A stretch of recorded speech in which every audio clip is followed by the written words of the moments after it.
Aujourd'hui, nous allons parler du modèle d'éclaircissage des pommes et des poires. Nous allons sélectionner une station en Suisse et ouvrir le modèle éclaircissage. Je fais un petit zoom arrière car nous avons dépassé la période de floraison et la période d'éclaircissage.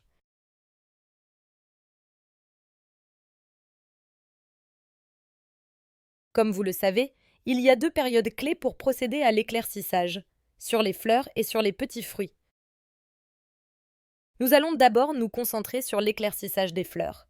La première chose importante est de renseigner vos dates de floraison. Vous pouvez ajuster vos dates de floraison dans cette section en saisissant la date de début, de pleine floraison et de fin de floraison une fois ces étapes atteintes. Entre le début et la fin de la floraison, le modèle simule chaque jour l'ouverture de nouveaux groupes de fleurs.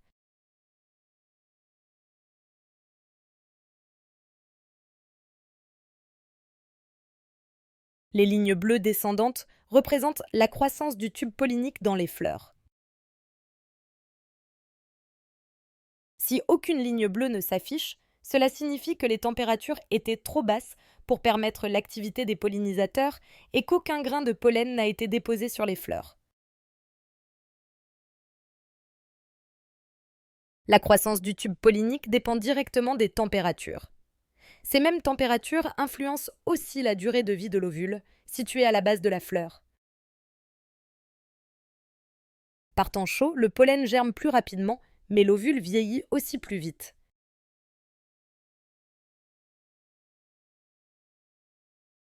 La combinaison entre la vitesse de croissance du tube pollinique et la longévité de l'ovule définit ce qu'on appelle la période de pollinisation effective. Plus la ligne bleue est verticale, plus la croissance du tube pollinique est rapide.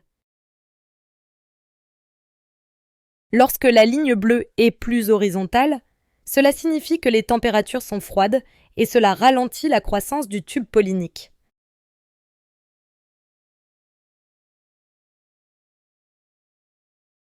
Lorsque la ligne bleue atteint la zone verte en bas, cela signifie que le tube pollinique a atteint l'ovule et que la fleur a été correctement fécondée.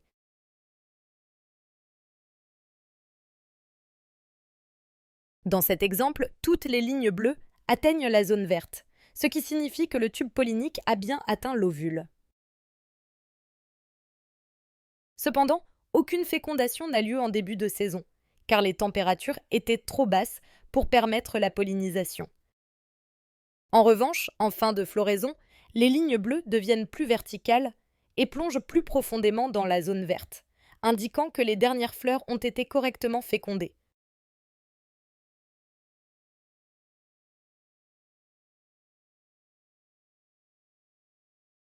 Lorsque, dans d'autres cas, une ligne bleue s'interrompt prématurément, cela signifie que la fécondation n'a pas eu lieu correctement. Les fruits issus de ces fleurs auront donc un risque accru de chute naturelle. Si vous envisagez d'appliquer des éclaircissants floraux, vous pouvez vous référer aux courbes de pollinisation pour vérifier si certaines fleurs ont bien été fécondées. Dans cet exemple, les fleurs ouvertes autour du 27 avril seront correctement fécondées aux alentours du 1er mai. Le deuxième moment clé de l'éclaircissage est l'éclaircissage des fruits.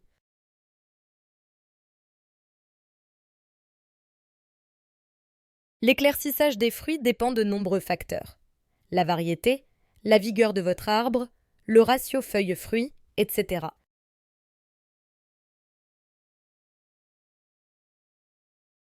Tous ces paramètres ne peuvent pas être pris en compte par le modèle.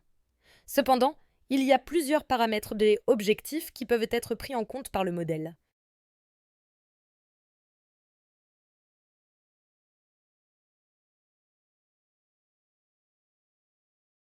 Le modèle propose différentes options. Calculer l'efficacité de l'éclaircissage en fonction du bilan glucidique, de l'absorption des molécules ou d'un effet combiné des deux.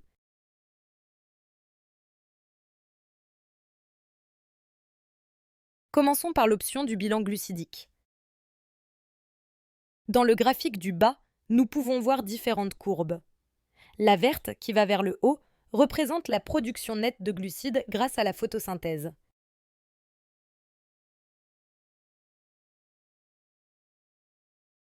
La courbe rouge, qui va vers le bas, représente la consommation de glucides par la respiration pendant la nuit.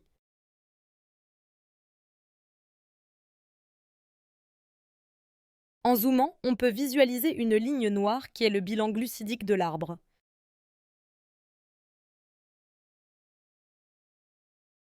Si le bilan est positif, l'arbre produit plus de glucides pendant la journée que ce qu'il consomme pendant la nuit.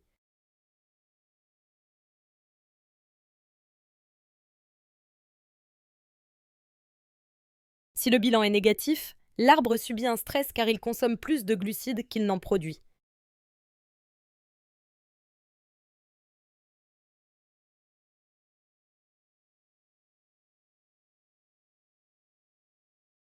Dans le graphique en haut, la zone rouge indique l'efficacité attendue de l'éclaircissage, en fonction de deux éléments: l'équilibre glucidique ou bilan carbone et la taille des fruits. La ligne noire, qui forme un plateau, représente quant à elle l'efficacité des produits éclaircissants en fonction de la taille des fruits. Les fruits sont généralement plus sensibles à l'éclaircissage lorsqu'ils mesurent entre 10 et 15 mm. La taille du fruit est estimée par la courbe rose en arrière-plan. Elle est calculée selon les températures et la date de pleine floraison. L'efficacité attendue de l'éclaircissage résulte donc d'une combinaison entre le bilan carbone de l'arbre et la taille du fruit. L'option bilan glucidique est particulièrement pertinente pour la métamitrone. En effet, ce produit imite un stress photosynthétique.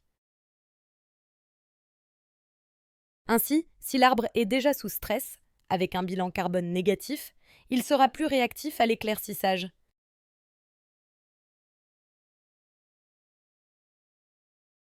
A l'inverse, si le bilan est positif, l'arbre est en condition confortable et l'effet du produit sera moins marqué.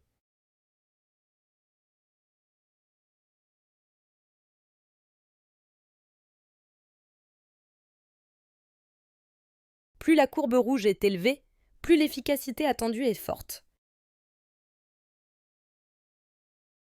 Par exemple, une application de métamitron autour du 15 mai pourrait être très efficace, car l'arbre présente un déficit glucidique à ce moment-là.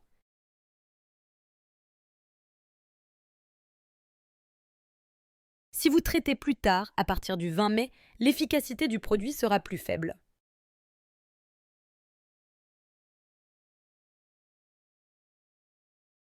Nous pouvons maintenant changer de section et passer à l'efficacité des éclaircissants avec des hormones.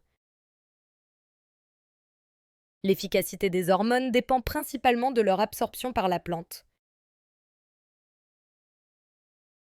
Ce sont avant tout les températures qui conditionnent ce processus. La zone jaune dans le graphique du bas est un calcul d'accumulation de chaleur moyennée pour les 72 heures à venir.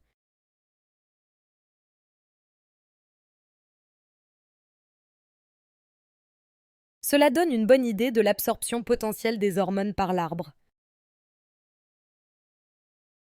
L'efficacité attendue de l'éclaircissage, en rouge sur le graphique du haut, est basée à la fois sur la somme de chaleur et sur la taille du fruit.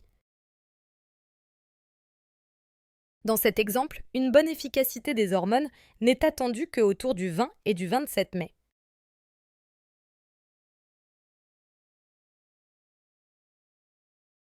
En dehors de ces périodes, leur efficacité est estimée faible car les températures n'étaient probablement pas suffisantes.